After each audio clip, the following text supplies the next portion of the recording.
মার্কিন ইসরায়েল যুদ্ধে বাড়ছে জটিলতা। পাল্টাপাল্টি সামরিক হামলায় ক্ষতিগ্রস্ত হচ্ছে সংঘাতে লিপ্ত দেশগুলো। যুক্তরাষ্ট্র ইসরায়েলের পক্ষ নিয়ে যুদ্ধে জড়িয়েছে প্রথম থেকে। এই লড়াইয়ে গুরুত্বপূর্ণ ভূমিকা রাখছে কৌশলগত জলপথ হরমুজ প্রণালী, যেখান দিয়ে বৈশ্বিক জ্বালানি চাহিদার প্রায় 20 থেকে 25% পরিবাহিত হয়। যুদ্ধের প্রভাবে গুরুত্বপূর্ণ এই সমুদ্রপথ অবরুদ্ধ হয়ে পড়ায় সেখানে আন্তর্জাতিক শক্তির উপস্থিতি বাড়ানোর আহ্বান জানিয়েছেন মার্কিন president Donald Trump. Breaking news, এইমাত্র পাওয়া খবর। হরমুজ প্রণালীতে যুদ্ধ জাহাজ পাঠানোর বিষয়ে অবস্থান স্পষ্ট করল চীন ও যুক্তরাজ্য।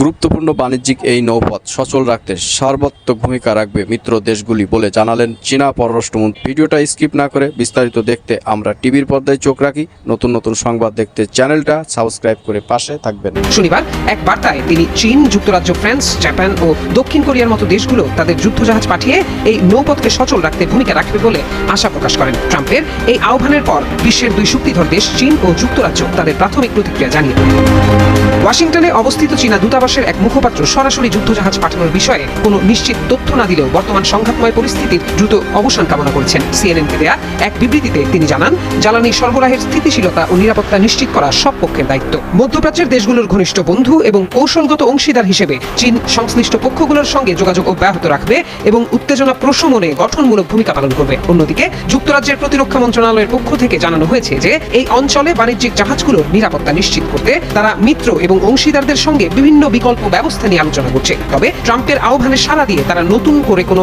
যুদ্ধ জাহাজ মোতায়েন করবে কিনা সে বিষয়ে সুনির্দিষ্ট কোনো প্রতিশ্রুতি দেয়নি ব্রিটিশ সরকার। মূলত ইরান কর্তৃক এই গুরুত্বপূর্ণ নৌপথ বন্ধের হুমকির পর বিশ্বজুড়ে তেলের বাজারে যে অস্থিরতা তৈরি হয়েছে তা মোকাবেলায় ট্রাম্প প্রশাসন এখন আন্তর্জাতিক মিত্রদের সরাসরি সামরিক সহায়তা চাইছে।